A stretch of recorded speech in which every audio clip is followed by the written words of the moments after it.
Avant de plonger dans cette histoire incroyable, pensez à vous abonner à la chaîne et à activer la cloche. Ici, chaque récit a quelque chose à dire, et vous ne voudrez pas en manquer un seul. Les riches racistes ont humilié un serveur noir dans un mariage, mais l'ont amèrement regretté. À Chicago, la soirée promettait d'être inoubliable. Le manoir des Hamilton, niché dans un quartier huppé de Lincoln Park, s'élevait majestueusement sous un ciel étoilé, illuminé par des projecteurs qui faisaient scintiller ses colonnes blanches et ses larges fenêtres ornées de rideaux de velours rouge. Des limousines noires stationnaient en file indienne le long de l'allée pavée, déversant des invités vêtus de robes longues étincelantes et de smokings impeccables. À l'intérieur, l'atmosphère était chargée d'une énergie raffinée et un brin prétentieuse. Le grand salon, avec ses hauts plafonds ornés de moulures dorées, était méticuleusement décoré pour célébrer le mariage de James Hamilton, l'héritier de la puissante Hamilton Industries, et Olivia Parker, fille unique d'un magnate de l'immobilier. Les murs étaient couverts de tentures ivoires et de bouquets de roses blanches, tandis que des lustres en cristal suspendus au plafond jetaient une lumière douce et éclatante sur les nappes de lin blanc immaculé. Chaque détail respirait l'opulence et la maîtrise, vaisselle en porcelaine fine, couverts en argent massif, verre taillé comme des diamants. Parmi la vingtaine de serveurs, tous impeccablement habillés de vestons noirs et chemises blanches, Marcus Turner se distinguait par son calme naturel et son élégance discrète. À 32 ans, Marcus était un homme imposant, la police et foncé contrastant avec l'uniforme noir, ses yeux bruns profondément attentifs à chaque mouvement autour de lui. 10 ans d'expérience dans l'événementiel l'avaient forgé à gérer la pression, à anticiper les besoins des clients les plus exigeants et à rester invisible ou du moins, c'est ce qu'il croyait derrière un sourire professionnel. Depuis des semaines, Marcus avait préparé ce mariage avec minutie, coordonnant les équipes de cuisine, de service et de décoration. Pourtant, il savait que pour beaucoup d'invités, il n'était qu'un visage parmi tant d'autres, un simple exécutant au service d'une élite dont il n'était pas censé faire partie. Dès qu'il pénétra dans la grande salle, un frisson parcourut son échine. Il croisa les regards appuyés et les chuchotements de certains convives, des hommes assis à la table d'honneur. Leurs yeux scrutaient sa silhouette avec une curiosité teintée d'hostilité. Marcus sentit leur jugement peser sur lui comme une lourde couverture d'hiver, froide et étouffante. Il entendit des murmures, à peine voilés, des remarques qu'on échangeait à voix basse mais assez fortes pour que le message soit clair. « Qu'est-ce qu'il fait ici, celui-là ? Tu crois qu'il va vraiment rester discret ? Faut pas qu'il touche à nos affaires, hein ?»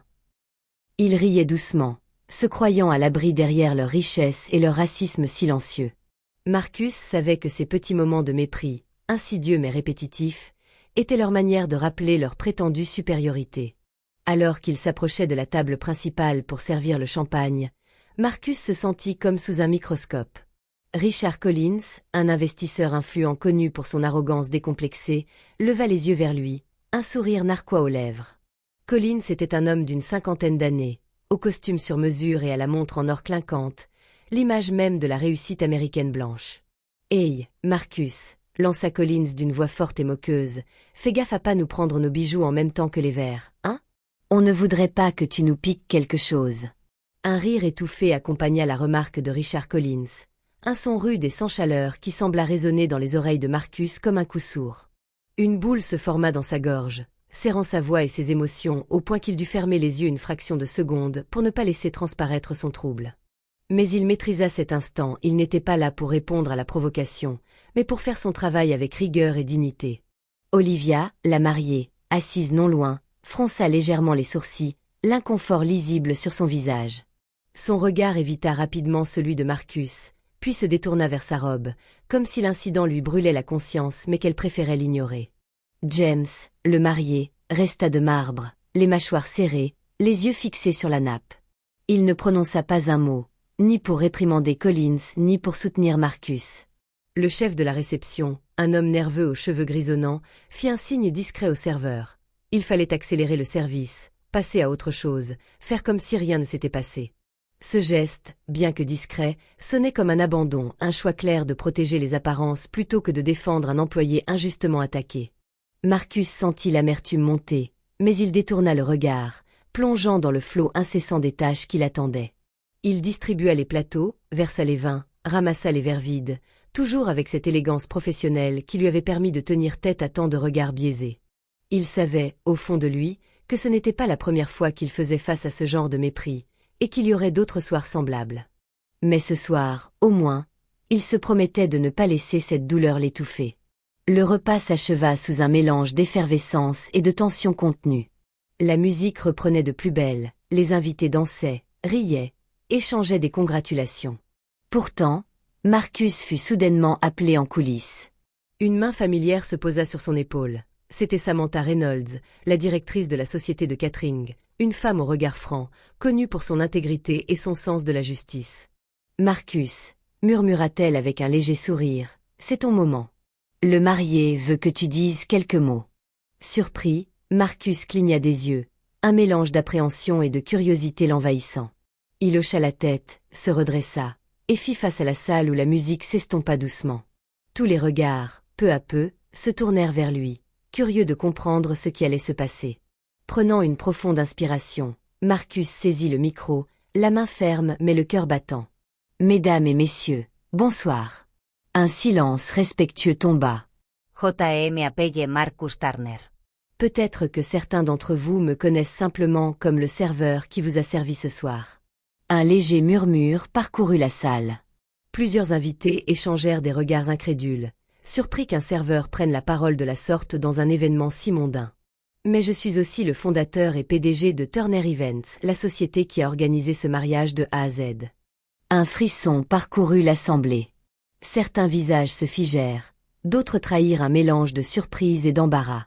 Sans notre équipe, continua-t-il en balayant la salle du regard, ce manoir ne serait pas prêt. Les fleurs ne seraient pas là. La cuisine ne fonctionnerait pas. Et ce mariage n'aurait jamais eu lieu. Il fit une pause, laissant ses mots s'imprégner dans l'air chargé d'attente.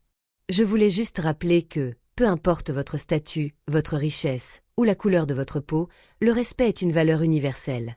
Il baissa légèrement la tête, avant de relever le regard, déterminé.